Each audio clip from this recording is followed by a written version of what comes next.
Hai, Assalamualaikum. Hari ini saya nak makan chicken chop di Kapal Station.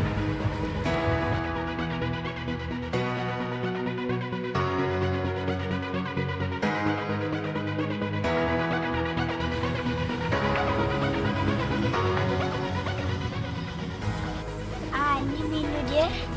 Jom kita tengok.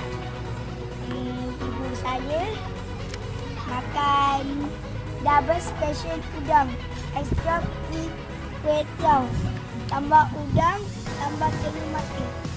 Okay, saya pula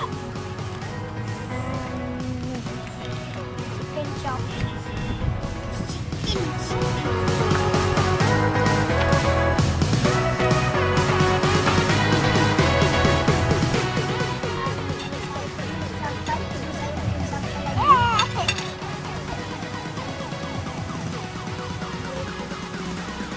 Merdeka!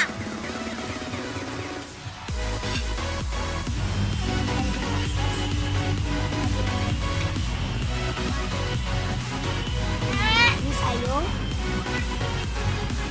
Dan ini tak tahu. Misteri. Saya potong. Dan tak sos. Dia kita semua.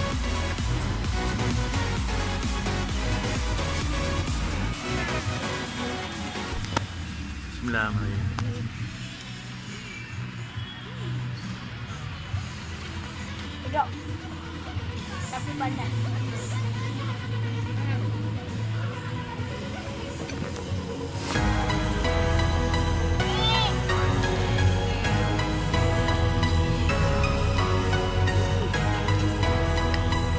Abang apa dulu? Ya. Saya dah sampai. Tiaw dan udang.